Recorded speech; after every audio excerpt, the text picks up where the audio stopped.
अखंड ज्योति अगस्त 2022 शीर्षक है प्रदूषित पर्यावरण का दुष्प्रभाव। भारतीय संस्कृति वन या अरण्य संस्कृति कहलाती है। हमारे पूर्वजों ने पृथ्वी को मातृ तुल्य माना है। यही कारण था कि हमारी प्राचीन सभ्यता एवं संस्कृति ने प्रकृति की किसी भी क्रियाकलाप में अधिक हस्तक्षेप नहीं किया। पर्यावरण का एक विशालार्थी शब्द है। पर्यावरण एक विशालार्थी शब्द है। संस्कृत में परि धातु से बने पर्यावरण की परिभाषा कुछ इस तरह से है। परिणः प्लस आवरण बराबर पर्यावरण, अर्थात हमारे चारों ओर छाए वातावरण को ही पर्यावरण कहते हैं। इस पर्यावरण का निर्माण इन घटकों से होता है, यथा जैविक पदार्थ, अजैविक पदार्थ, शक्तियाँ व प्राकृतिक आपदाएं। समस्त पशु पक्षी, पेड़ पौधे, कीट पतंगे, कीटाणु, सूक्ष्म जीव, मनुष्य जाति, खेत खलिहान, वाटिकाएं, पर्वत, नदी नाले, समुद्र, अट्टालिकाएं, झोपड़ियाँ, मिट्टी, चट्टानें, पानी, हवा, अग्नि, भूकंप, दवानल, बड़वानल, ज्वालामुखी, अग्निकांड, सूखा, उपग्रहों का एक दूसरे के निकट आने पर पृथ्वी पर उसका प्रभाव पड़ना आदि तत्व एवं परिस्थितियों से पर्यावरण क्रमशः निर्मित व प्रभावित होता है। वेदों ने मानव जीवन के समग्र पहलुओं पर प्रकाश डाला है, चाहे वह आध्यात्मिक विषय हो या फिर भौतिक जीवन। जब भौतिक जीवन की बात आती है तो पर्यावरण की ओर हमारा ध्यान जाना स्वाभाविक है। वैदिक काल से ही हमारे पूर्वजों के समस्त क्रियाकलाप पर्यावरण के संरक्षण हेतु ही हुआ करते थे, जैसे यज्ञ का आयोजन, वृक्षारोपण, फूल पत्ते, पशु पक्षियों से स्नेहिल व्यवहार, नदियाँ, पर्वतों, वृक्षों एवं पशुओं का पूजन, नदी, झरने, तालाब आदि को स्वच्छ रखना। यह सर्वविदित है कि पंच महाभूतों पृथ्वी, आकाश, अग्नि, जल, वायु में निहित गुण ही तो मानव जीवन की संरचना करते हैं, इसका पोषण करते हैं और अंत में अपने को आत्मसात भी कर लेते हैं। पृथ्वी की समस्त अच्छी बुरी गतिविधियों का प्रभाव पर्यावरण पर पड़ता है और यही पर्यावरण मानव जीवन को प्रभावित करता है।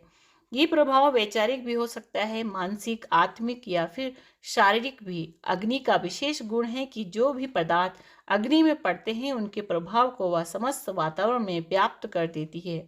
इसी अग्नि का शुद्ध वैदिक अथवा धार्मिक नाम है यज्ञ। हमारे पूर्वज दैनिक एवं विशेष अवसरों पर यज्ञ आदि करते थे। यज्ञ कुंड में शुद्ध घी, सामग्री आदि की आहुतियां देकर वातावरण को स्वच्छ एवं पवित्र बनाते थे। अग्नि को तो यज्ञ के दिव्य गुणों से युक्त देव माना गया है। अग्नि ही ऋतुओं को बनाती है। रसोई की अग्नि से पकाया हुआ अन्न प्राप्त करते हैं, पर उसे देते कुछ नहीं, परंतु यज्ञ की अग्नि में हम कुछ डालते हैं और बदले में अग्नि से भी बहुत कुछ पाते हैं। वायु एक ऐसा तत्व है जो प्राण हरण करने की शक्ति रखता है, वातावरण के दोष को हर लेता है। वायु में गति होती है, इसीलिए चाहे सुगंध हो या दुर्गंध, वायु सभी को गतिमान कराती है एवं एक स्थान से दूसरे स्थान पर पहुंचाती है। जल को औषधि भी कहा गया है। यह एक ऐसा तत्व है जिसके सेवन से शरीर स्वस्थ रहता है। पर्याप्त मात्रा में यदि इसका उपयोग करेंगे तो आंतरिक रोगों से मुक्त हो जाएंगे। जल चिकित्सा विश्व प्रसिद्ध है। जल के लिए तो यहाँ तक कहा गया है कि हे जल, तुम उत्तमता को धारण करने वाले हो। पृथ्वी, अग्नि, वायु, जल शुद्ध होंगे तो शून्य आकाश शुद्ध होगा और इन सभी के शुद्ध रहने पर इसका हमारे जीवन पर अवश्य ही सकारात्मक प्रभाव पड़ेगा। संक्षेप में यह कह सकते हैं कि पर्यावरण एवं मानव जीवन का अन्योन्याश्रित संबंध है। इन्हीं सच्चाइयों को जानते हुए प्राचीन काल में हमारे पूर्वज पर्यावरण से संबंधित प्रत्येक वस्तु की पूजा करते थे तथा उसकी रक्षा करते थे। यह तो सर्वविदित है कि जो पर्यावरण हमारे जीवन का आलंबन है, आज वह दूषित हो गया है। पश्चाताप सभ्यता जो अत्यधिक भोग में विश्वास रखती है, उसने अधिक से अधिक साधनों के उत्पादन के लोभ में प्रकृति का बहुत दोहन किया है।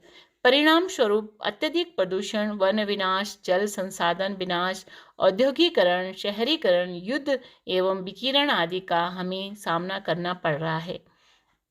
पर्यावरण चक्र के उपादान है पर्वत, समुद्र, नदियां, वन, पशु पक्षी, वन्य प्राणी, वृक्ष आदि। यदि ये ही दूषित हो जाएं तो भला पर्यावरण कैसे शुद्ध रहेगा, कैसे स्वस्थ रहेगा मानव जीवन। हम देखते हैं कि आज शहरों के कचरे नदियों में बहा दिए जाते हैं, गंदे नालों को नदियों में छोड़ा जाता है, कारखानों के विषैले रसायनों से युक्त धुआं को नदियों में फेंका जाता है। शहरों में प्रतिदिन हजारों टन कचरा उत्पन्न होता है, पर इसका निस्तारण एक विकट समस्या बन गई है। अस्पतालों से निकला हुआ कचरा कई प्रकार की बीमारियों से युक्त होता है, जैसे सड़े गले कटे अंग, बेकार औषधियाँ, घाव पर बंधी पट्टियाँ, रुई सुइयाँ। ये सभी फेंकी हुई वस्तुएं अपने साथ कितनी भयंकर बीमारियों के कीटाणु लिए होती है, जिनके संपर्क में आए पशु पक्षी उन रोगग्रस्त एवं संक्रमण कीटाणुओं को हम तक पहुंचाने के माध्यम बन जाते हैं। हैदराबाद की मूसी नदी पर्यावरण के दो विपरीत रूपों को प्रस्तुत करने का एक जीवंत उदाहरण है। एक समय था जब मूसी नदी ऐतिहासिक नगर हैदराबाद की सुंदरता का आधार हुआ करती थी। आज वह एक अशुद्ध जल का नाला बनकर रह गई है। वन विनाश, बढ़ती जनसंख्या, शहरीकरण, नया औद्योगिकरण से सूखा बढ़ रहा है, तापमान बढ़ रहा है, रेगिस्तान फैल रहे हैं, जलीय क्षेत्र घट रहे हैं। ये समस्त गतिविधियां प्रदूषण को और ज्यादा बढ़ा रही हैं। पहले मनुष्य प्रकृति के समीप होता था, उसके महत्व और उसकी आवश्यकता को समझता था, उसकी देखभाल करता था, इसीलिए प्रकृति भी उसका सही पालन पोषण करती थी। पर आज मनुष्य स्वार्थवश प्रकृति से दूर होता जा रहा है, उसके महत्व और आवश्यकता की अवहेलना कर उसका दुरुपयोग कर रहा है, उसका विनाश करने पर तुला है। इसलिए प्रकृति भी उसका उचित पालन पोषण करने में असमर्थ हो गई है। अंतर्राष्ट्रीय मान्यता के अनुसार पृथ्वी पर 33% जंगल होना आवश्यक है। स्वतंत्रता से पहले हमारे देश में 45% वन क्षेत्र हुआ करता था। आज वर्तमान समय में केवल 19% रह गया है।